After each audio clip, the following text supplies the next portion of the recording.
welcome here. First off, thank each and every one of you for spending a little time with me this evening. It's appreciated. It's a beautiful night out there. It's a full moon, sort of. Technically, it's a full moon in the morning, but it's a beautiful night, and the energy feels fantastic tonight, and I hope you guys are feeling it too. So, let me actually introduce myself. I don't think I've really done that very much yet. For those who don't know, my name is Doug, and I do a lot of things. I'm a hypnotist, I'm a meditation teacher, a mindfulness teacher. I have experience in a whole lot of different paths. I've been a tarot reader for 30 something years. I learned from my mom, and my mom learned from my aunt. And when I learned it, I was about 10 years old, and I thought it was the dumbest thing in the damn world. I thought it was completely useless. Well, years and years later down the road, I was in my mid 20s, I actually started practicing it and understanding it better, and I've continued ever since. So I have a little bit of insight on that I'd like to share with you guys. We're going to talk about tonight the tarot, as our tradition is on Fridays. Friday night is the tarot and esoteric history. So we're going to dive a little bit into the tarot and the Kabbalah tonight, and I'm going to try to explain a little better than I have. The way that I teach, there's so much in some of this stuff that I feel like you need to know this thing to understand this thing, so that this makes sense, so it doesn't all just jumble up. And I struggle with that, but I'm working on it. I'm trying to make it a little bit clearer from the get-go, but I just tend to slowly bring people into things so that hopefully it'll all click about the same time. Well, tonight I'm hoping this little class is going to make some of those things we've been talking about click. We've gone over the meanings of some of the cards in the major arcana. We haven't gone through very many. We're going through it slow. But tonight we're going to talk about those in a way that makes a little more sense with the Kabbalah. We're going to talk about what that is, what it means to us, and why we should actually give a damn. So hopefully it'll be fun, and we'll go over a few other things as we go and just explore. It's Friday night. Let's just enjoy the night, hang out, and we'll chat a little bit. Just try to enjoy ourselves and have a good time. Again, I'm grateful that you guys are here, and I hope that you guys have fun. Maybe pick up some new knowledge. So let's begin.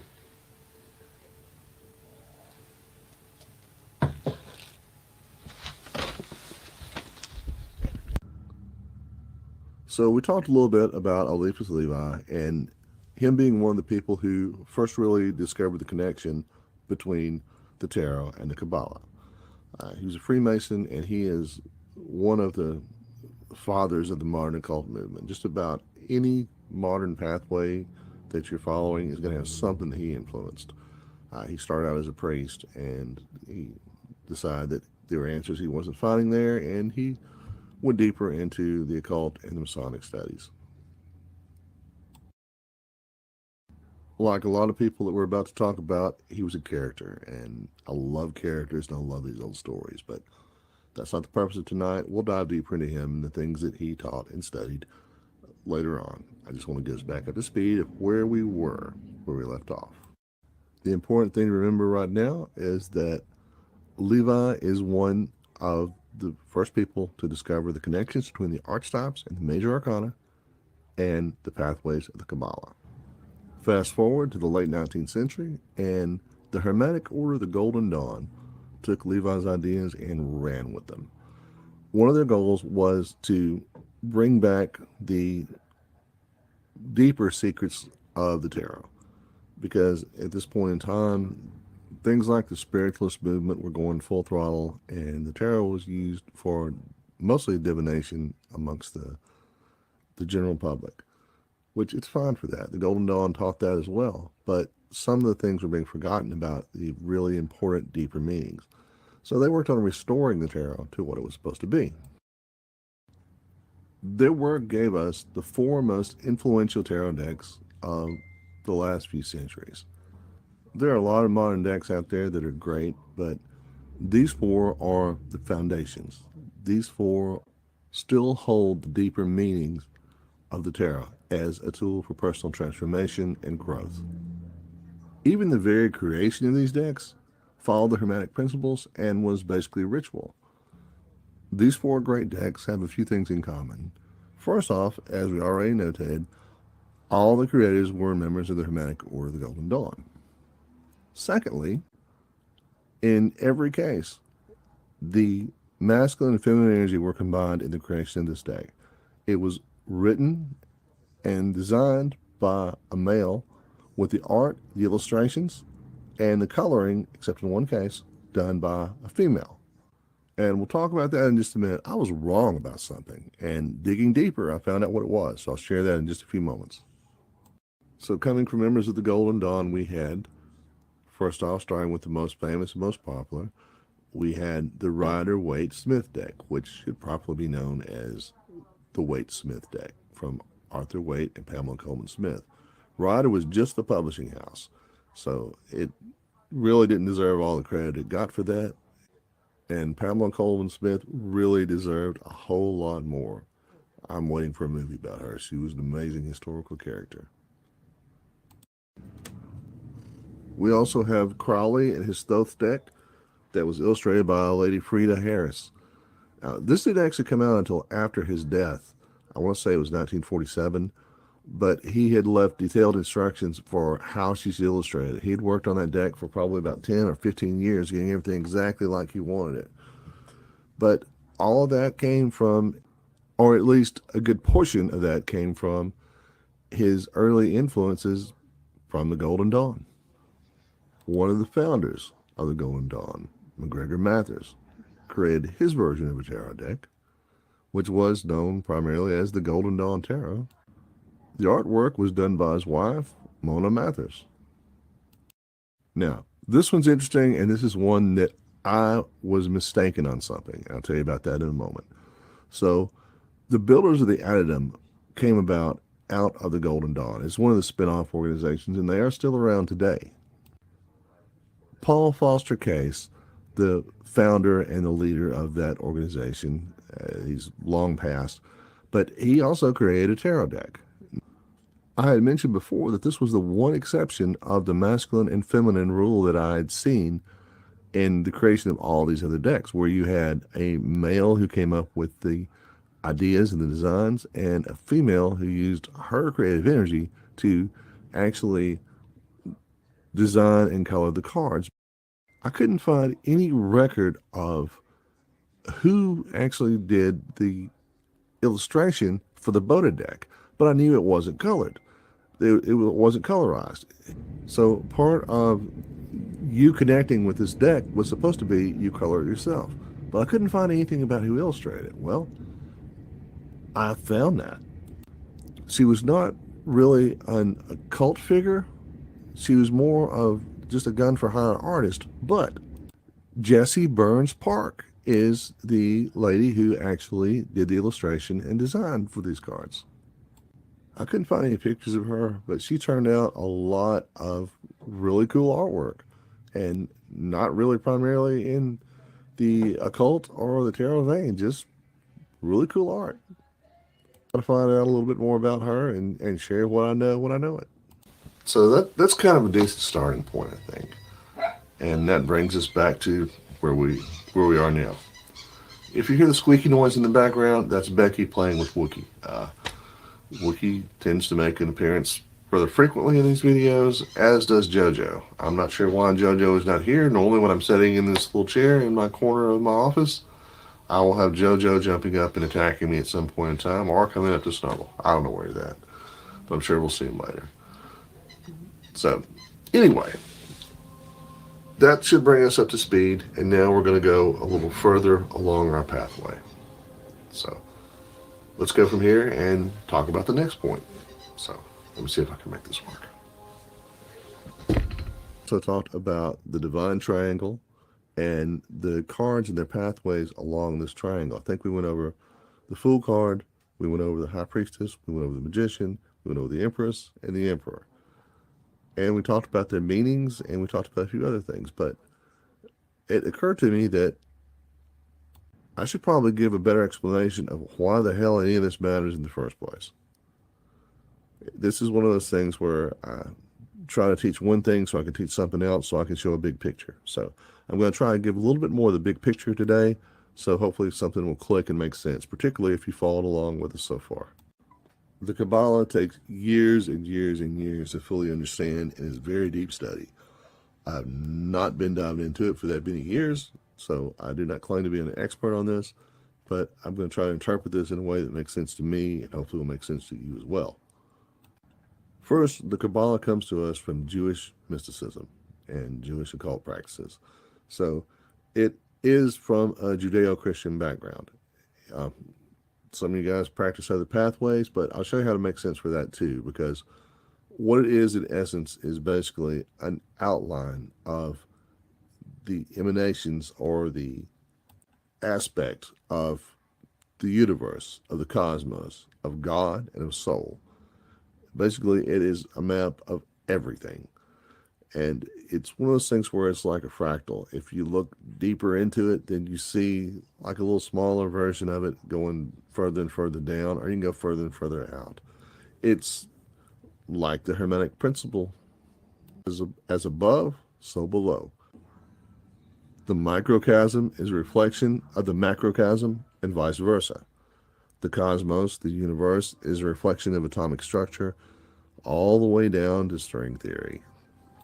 There are 10 visible sephira, which is what those dots are, which are the aspects of creation, and there are 22 pathways in between those. There are also 22 cards in the major arcana. Each one of the cards in the major arcana is representative of a pathway in between the sephira. And again, each sephira represents an aspect or emanation of the divine, with the pathways going between those representing how they interact and how energy flows throughout creation. Together, what you see in front of you is an image known as the Tree of Life. And what you hear behind you is a dog known as Wookie, who is sometimes a pain in the rear, but he's my little buddy.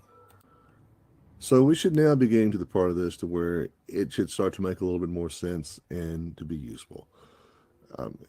In particular, what we're going to talk about in a few minutes is going to help you in actual readings if you're using the tarot for divination purposes. But it'll also help on meditation and study and actually starting to learn the components of the cosmos, so to speak, the blueprint to everything. But we're going to start this by taking a look at the individual sephira. And I'm going to use the English words for these because my Hebrew currently is horrible. I am slowly but surely trying to learn. That's very important for another thing that I'm trying to do. But as of right now, so that I don't slaughter these, we're going to go in English. And it'll also make it easier for it to make sense, I think, is how it applies to our use. Now, if you've been following along with the chakra classes on Wednesday nights, then you'll probably have it in your mind that this works from the ground up, from root chakra on the crown. From here, we're going to look at these, the sephira, from crown, Kether, all the way down to Malkuth kingdom. So we're starting at the top. So if you look at the very top of this diagram, you see crown. Now, what crown is the divine unity, the source of creation. It is that divine spark. It is potential. It is that which everything comes from. Next, we look at wisdom. And wisdom is the active, solar, masculine principle of wisdom. Then comes understanding. That is the receptive, feminine principle, understanding. It's more empathetic. Then comes mercy, which is a benevolent, caring, ever-expanding form of mercy. Then there's severity. That it is strength, discipline, and controlling masculine force. There's beauty, which is harmony and balance. Then victory, which embodies endurance, ambition, and that feminine force of victory. Glory is the masculine version. Not quite the opposite, but it is intellect, logic, and a persevering intellectual force. Foundation is the subconscious mind, your imagination, and it's a lunar feminine energy for the most part as well. It's a little more balanced. It's on the middle path, but it still has the feminine, cooler, lunar aspects to it. Now, at the very bottom, Malkuth Kingdom, that represents the physical manifestation of the divine.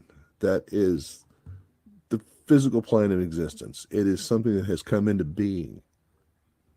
Now, there is one more Sephirah that is hidden on here that we haven't talked about yet. We will eventually.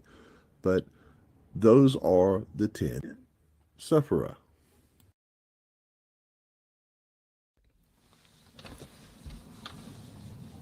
So now we're going to get a little bit woo-woo, if we're not woo-woo enough already. My personal path is more akin to a mystic, where I'm trying to find my place in the cosmos, where I'm trying to connect with Source, trying to make the internal changes that I need to have me personally become a better version of me, building me 2.0. And I do that with chakra work, I do that with Kundalini, and I'm, over the last couple of years, doing this working with the Kabbalah. That does not mean that this can't be interpreted into other systems. I know a lot of people that are interested in the tarot do deity work. Not my bag. But for those of you who are, this can translate to you as well. And the way is that if you look at each one of the Sephirah as an emanation or aspect of the divine, an aspect of creation, sometimes those of you who are working with deities will find that one particular deity is a representation of an aspect of creation. Make sense? We'll get into that deeper at some point in time. I just want to toss that out there that this is a universal system. For me, I use it for internal change and to try to connect with the cosmos and to follow the path of a mystic. But whatever your pathway is, this is, yes, based on the Judeo-Christian traditions. It is Jewish mysticism at its core, but it's also the Hermetic principles and a lot of other universal truths. It just works. All right, so let's talk about these pathways and how they relate to the tarot cards, the major arcana. So we've already talked about the meanings of these cards, so I'm not going to go back over that now. We can refresh our memories on that some other time, but we're just going to start with the Fool card. Now, remember, Crown is at the very top. That is that untapped potential. That is also the Fool card. Keter, Crown, is the highest point in this diagram in the Tree of Life. It represents the source of all creation, divine unity, and pure, unformed energy. Now, on the right-hand top of the screen, the next Sephirah that you see there is Wisdom. If you come from Crown down the pathway on the right-hand side of your screen to that first circle, that is the Sephirah of Wisdom. And that is a pure, unmanifested wisdom. By that, it's sort of a knowledge that hasn't quite come to full fruition yet. So what's happening in that pathway is you have the Fool in his first steps from pure energy, pure potential, into his first encounter with wisdom and knowledge. And remember that along the Fool's journey, what we're talking about is a journey of transformation and change. So we're talking about one stream of consciousness through all of these other manifestations of it, if that sort of makes any kind of sense. So the Fool takes his first steps from untapped potential into the unknown and into a pursuit of wisdom, higher knowledge, and understanding. And his first stop on the journey is wisdom. Now, on the other side, from crown to the sufferer on the top left-hand side of your screen, that pathway is understanding. That is the magician's path. It's about the magician's ability to take divine ideas and bring those into the material world. About how it can take spiritual inspiration and divine will from crown and bring that into the realm of understanding and wisdom, sort of translating. The magician is a conduit between the divine and the material. They harness the energy from above and bring it into practical manifestation here in the physical realm. Now, the pathway that flows between the two sephira on the top of your screen below crown, the ones that we just talked about, wisdom and understanding, that pathway belongs to the Empress. She represents the creative and nurturing forces that symbolize fertility, abundance, and the manifestation of ideas in reality, which is, for this pathway, the best way to explain her. So when you put these together in this divine triangle at the top, now, depending on which pathway you follow as far as your personal belief system, this can have different meanings in the creation of the cosmos. So we've talked about how there are the three pathways, the three pillars. There is the pillar of mercy, the pillar of severity, and the middle pillar. Well, those also tie into the trinity of energies found in many religions around the world. I'm not really going to get any deeper into that right now, other than to say that almost every religion teaches with metaphor, with parables. And there's a universal truth to a lot of them. Now, in the very center path, coming from crown above and flowing all the way down to the very bottom, that's our middle path. And the first section of that, coming from crown to beauty, is the path of the high priestess. Now, the high priestess is a symbol of mystery, initiation, hidden knowledge, and it's a really deep card, and you're only going to really understand it through a whole lot of meditation and contemplation on that card. But if you look very closely at that pathway in this diagram, you'll see that there is another circle in the very center there. Now, that is the spot of that hidden sephira I was talking about. And the high priestess runs right through that, which I think is appropriate because as you work with her and study with her and find those hidden things that she represents, it's going to open up new doorways, new possibilities, and it's one of those things that can also trigger, if you're not careful in this time, it's also one of those dark night of the soul things, because sometimes she represents a bit of, I guess, shadow work would maybe be the word for this. It's not exactly shadow work. It's close enough.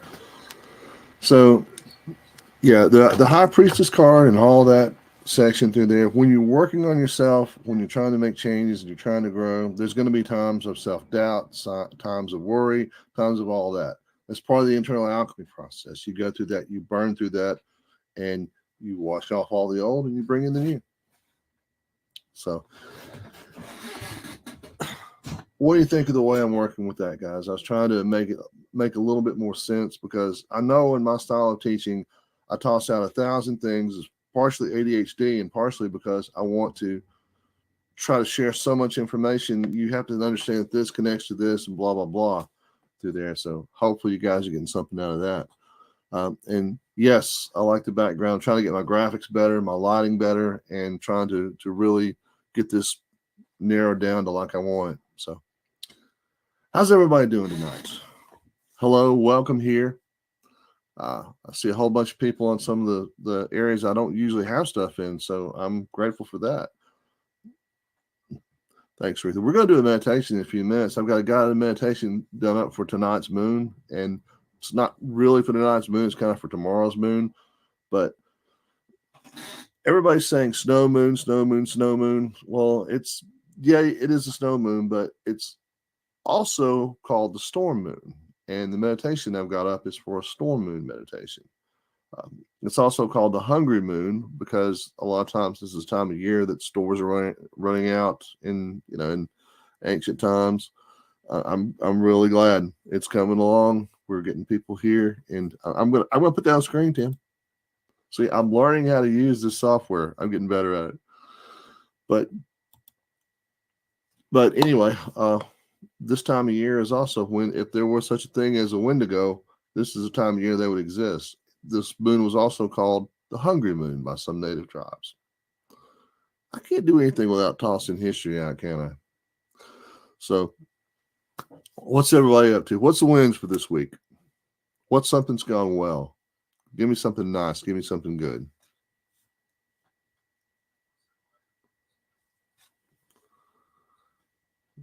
One hell of a night. What's up, Retha? Work, I guess. I know this time of year, sometimes you get a little busy. You guys are real quiet tonight too.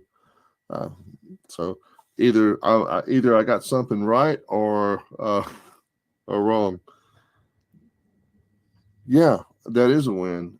Becky has been feeling a whole lot better the last couple of days, which makes me feel better. I love seeing her actually moving around and energetic. Your blog is kicking ass. I've been reading your stuff, and I'm really glad to see that it's taken off.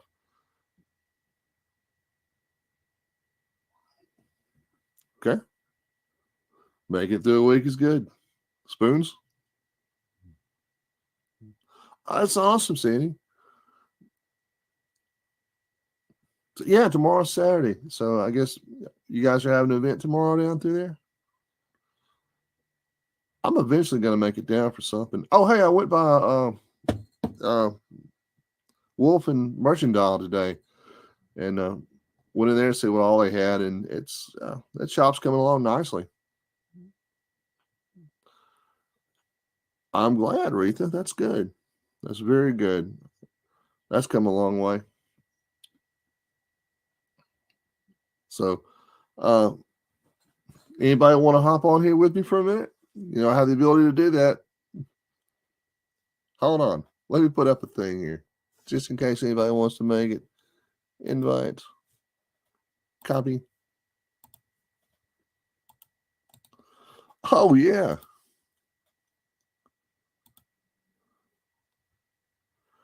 Oh, that's awesome. I'm going to have to work on calling you Harley.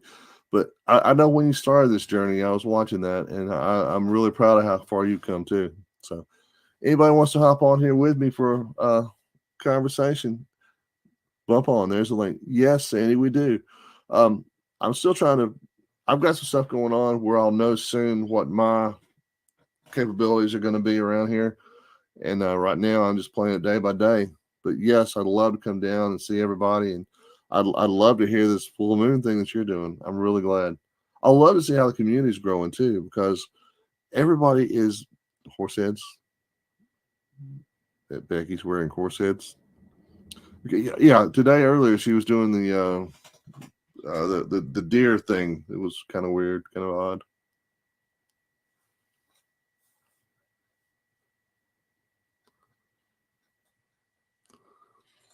All right.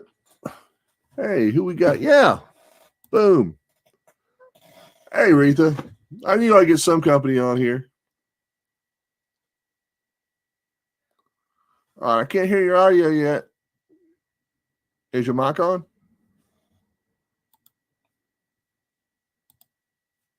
I'm trying to unmute your mic.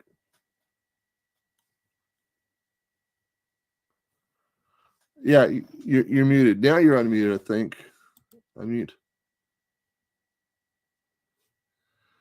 Yeah, your mic is muted, Rita.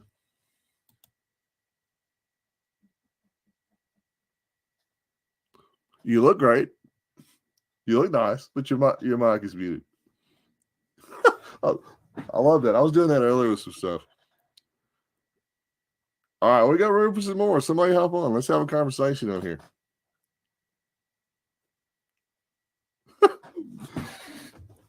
Okay, let me see here. Yeah, you're muted on your side. There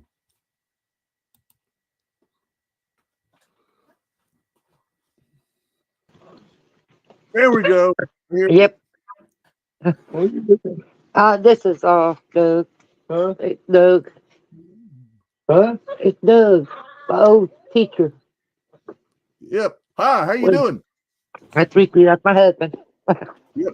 Not just Doug. There's a bunch of us on here, but Yeah, there's a bunch of us on there. It's Rebecca and Sandy and Kim. It's a bunch of us on here. I'm just the only one on this site right now. yep. I'm trying to drag. Oh, here we go. Device is not connected. All right. Becky's trying to jump on here too, but her microphone is not on yet. So as soon as she gets connected, we'll bump her on here too. We're losing people. Tell Oh her to no. go down to the bottom. That's where I figured mine out at. Yep. Also in the dark. Yeah, I mean it makes sense. I'm kind of in the dark here too. I've got my in the background. Let me show this. I don't know if you can tell, but I've got all the stars and all that good stuff. Now I'm shining lasers on myself. Feel like I'm about to get shot. Here we go. All right, yay! Hey, Becky. How you doing? Great. I'm glad to hear that. It's been a while. Yeah, it's doing great. Yeah, and where's Tim? He's still on here? I don't. We got a couple of people on the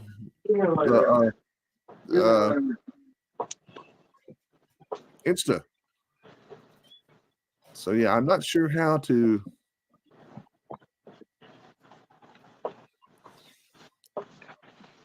I'm waving right back there. Everybody wave at Sandy.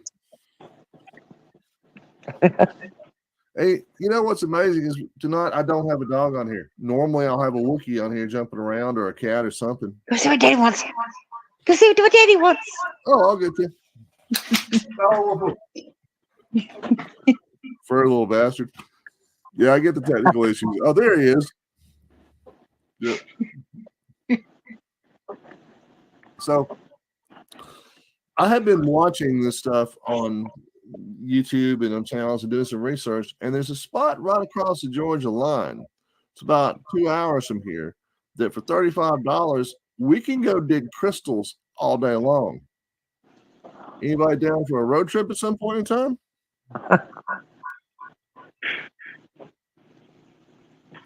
I mean, we need. There's a dog. He is. So, yeah, I think it'd be a lot of.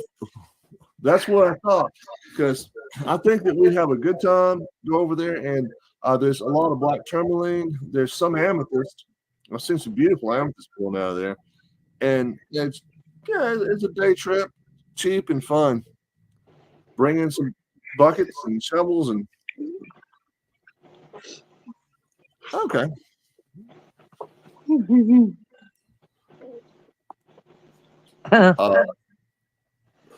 All right, so I'm going to be quiet for a second. Rita, tell us what's going on in your world. Oh, I've been doing a lot of things. I have been doing a lot of work on myself. Tell her that, hey, A lot of work on myself. I've been trying to do Uh, some on me too. yeah, I made me a crystal grid. Uh, and my husband is doing so much better. I mean, he is doing so much better. I'm I glad. sat down and had my little talk with him, and after that, he has totally been a different person. I mean, it's just unbelievable how different he is being. He's kind of shocking to me Well, because that's great. I'm not used to it now, and I'm having to get used to the different hymns. I guess like he had to get used to the different me. So yeah, it's been emotional, a lot of emotion. Yeah. But I other mean, than that, I mean, I've just been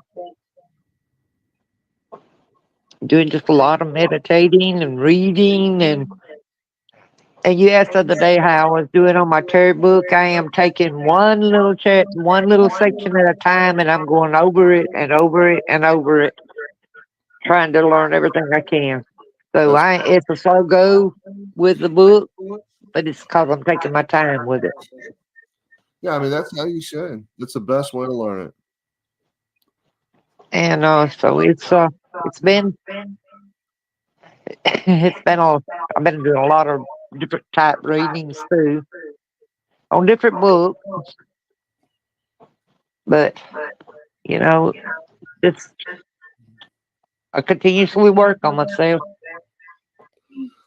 Yeah, I'm doing the same, and I actually feel more like me than I have in a long time.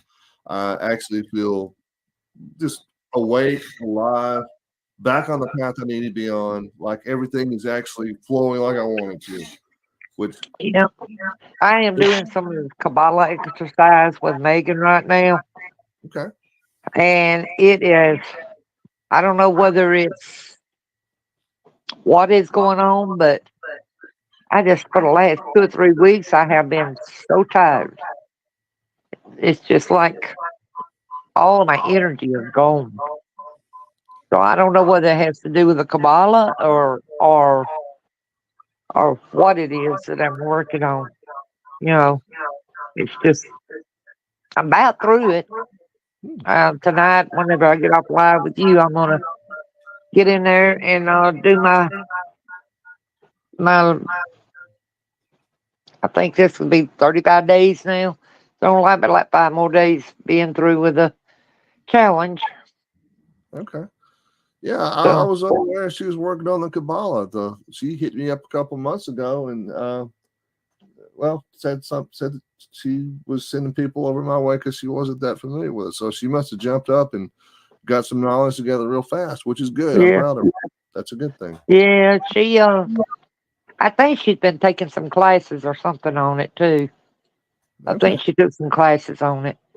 To my understanding, that's what she did. But I know she has got us doing that one right now that is working with our root, our sacral, and our solar, and it's been it's been a trip. Yeah, there's a lot to those. And those exercises make a huge difference. I mean, it makes It change. has. It has made a whole lot of difference. It's like it's like an eye opener, I guess would you would say.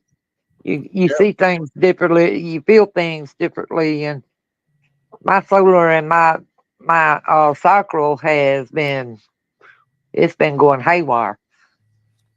It's calmed down some, but for a while there, I mean, there was one time I had to start over because I literally got sick, and I Yeah. had to start over because I got so sick.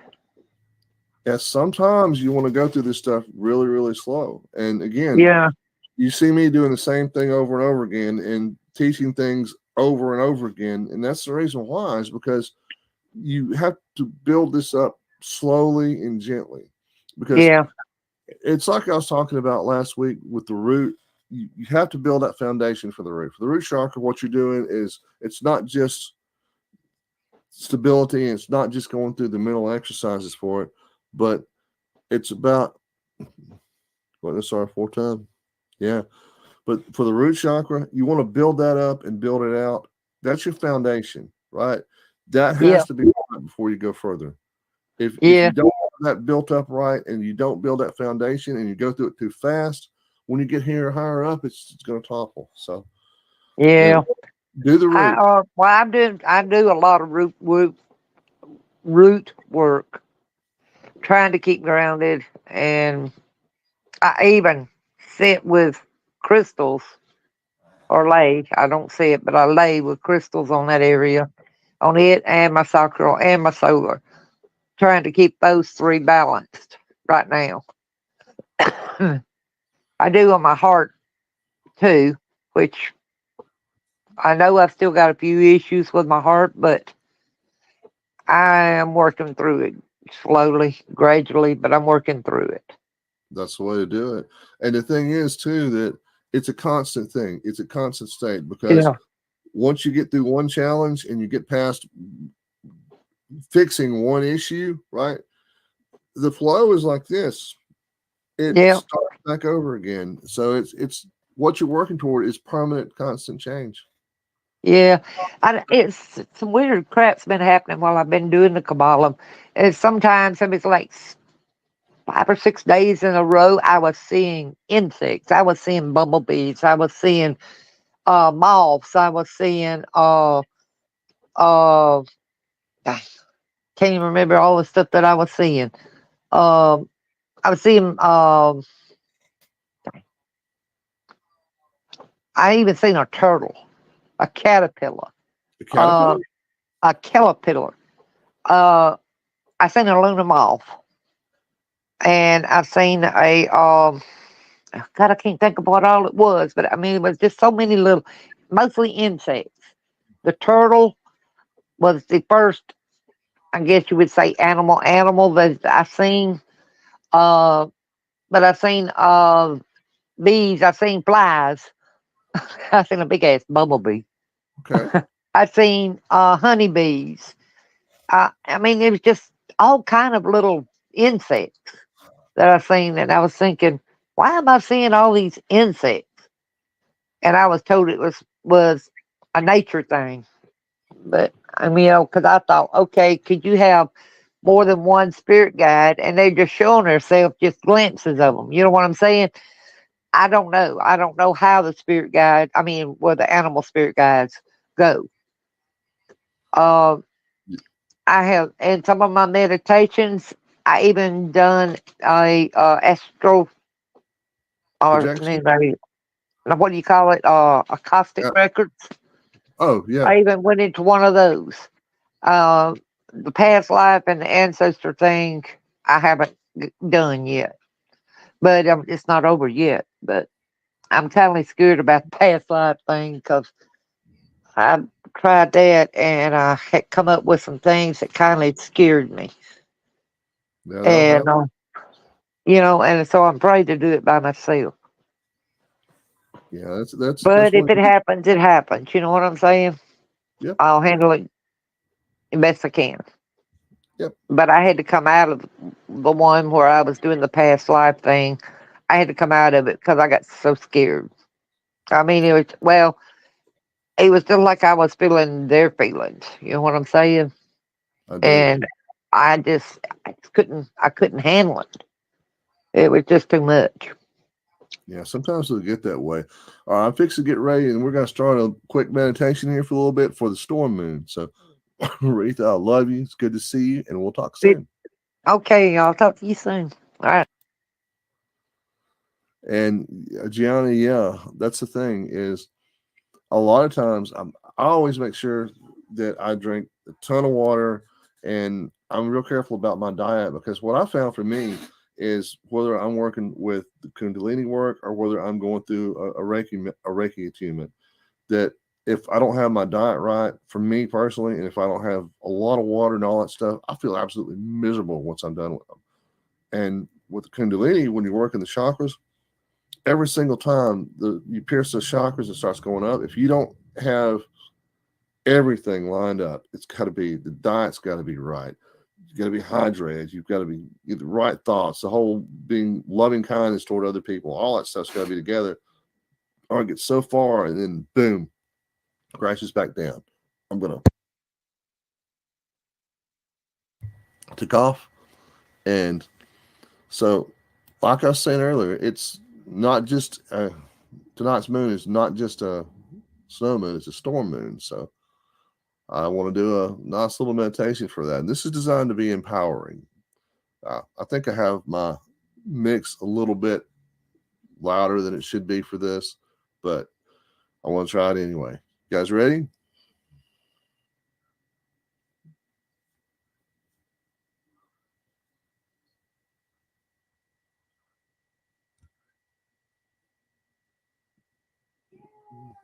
All right.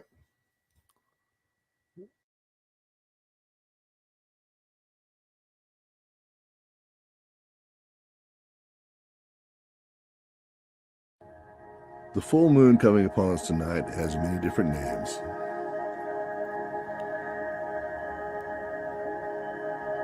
You'll hear most people referring to it as the snow moon. Well, around here we don't have a lot of snow, so we're going to use another name for this moon. In some Celtic traditions, this is the storm moon. It's a time of power and transformation. So find a quiet, comfortable space where you can sit down or lie down. Close your eyes. Take a deep breath in. As you exhale, let go of all the tension and the stress. And let's begin.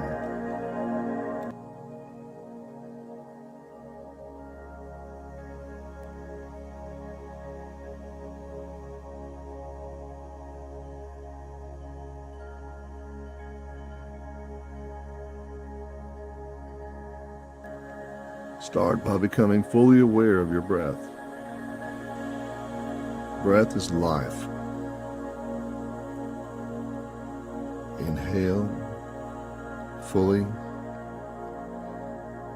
Feel the energy from the air flowing through your body. Fill your lungs, fill your body with that breath, that air. Now, fully and completely exhale.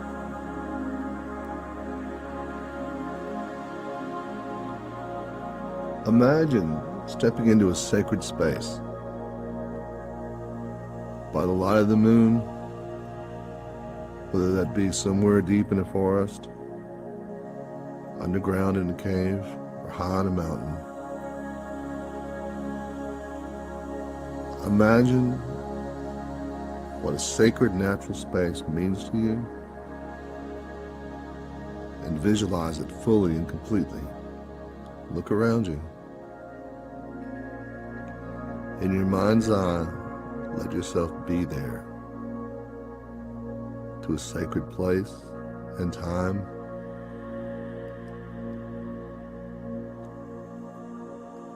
Absorbing all the energy tonight that's in the air.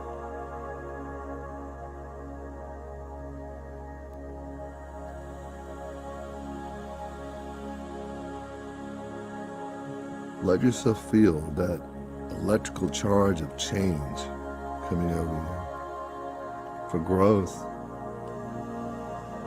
strength.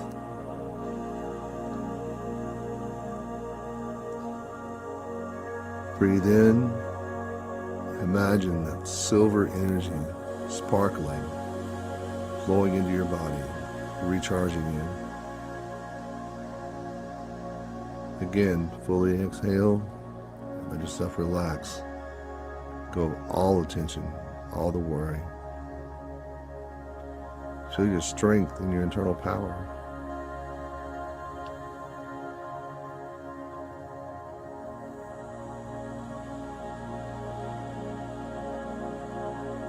In your sacred space, imagine that outside swirling around, there may be elemental forces. A storm, wind, rain, and thunder. Feel the power of those elements, but recognize that as a reflection of the internal power in yourself. The storm is not a threat. The storm is your internal power, your internal strength growing greater and greater.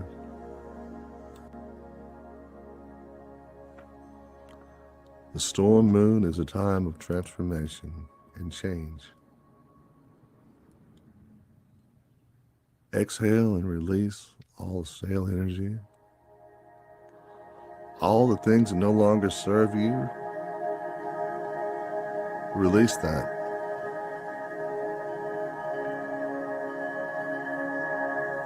As you exhale, visualize all those things that no longer serve you, all that stale energy flowing away in the storm, washed away by the wind. As the rain comes down on you, it washes away and cleanses all the things that no longer serve you. Between the wind and the rain, you're being remade fresh, clean, making space for new growth and possibilities. Become the best version of yourself. You release all negativity.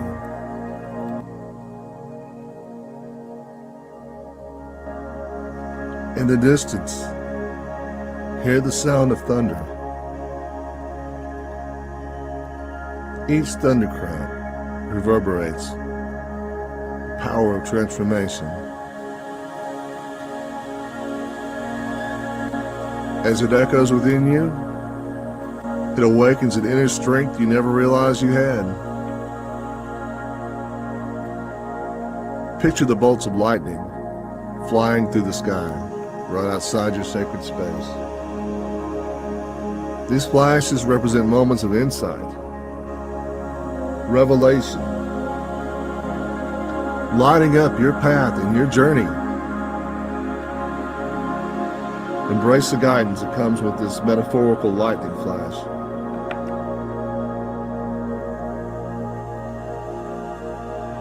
Let it help you awaken your path.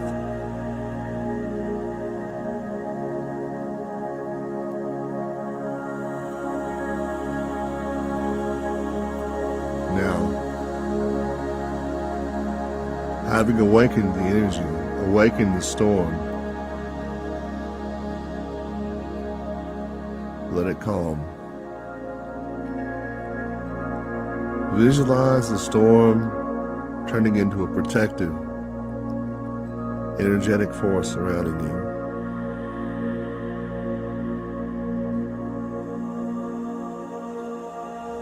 Like a shield of light, absorbing any negativity,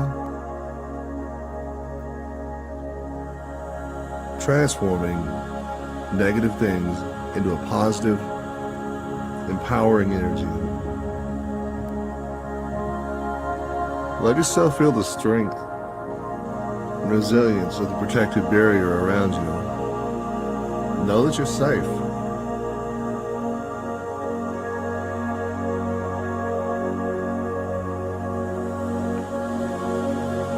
Take a few moments, reflect on the power within you. Recognize your own inner strength, your courage, the ability you have to weather the storms of life. Trust your capacity to navigate this change. Embrace the opportunities and the growth that come with it. Take a deep breath. Fully exhale.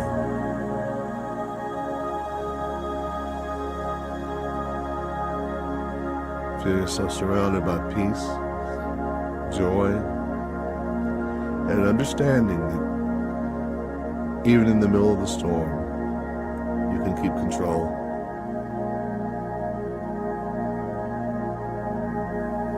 Don't forget the strength within you and who you are. Breathe deep. Exhale every last drop of negativity. Let yourself be filled with love, light, joy, and your own inner strength.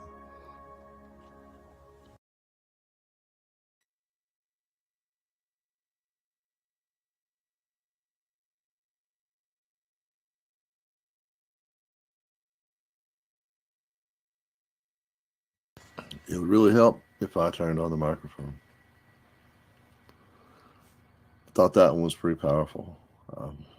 It was a good night for it. It was good energy for tonight. And it's one of those things where the whole metaphors about the storm and the change and the growth, that's the thing, is all this stuff that may be whirling around us a lot of times is in our control and it's in our best interest. And those changes, when they come, generally come for the better. Every doorway we walk through into something new is a new chance, a new opportunity. I mean, hell, every day waking up is a new chance and opportunity for change and growth and to make our world a better place and to make ourselves better people.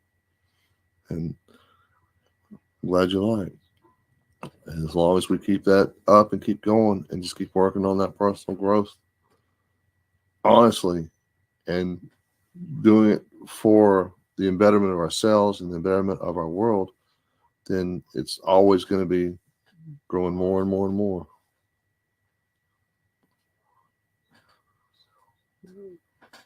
That makes me happy. I'm glad you guys liked it, and I'm really glad that helped. So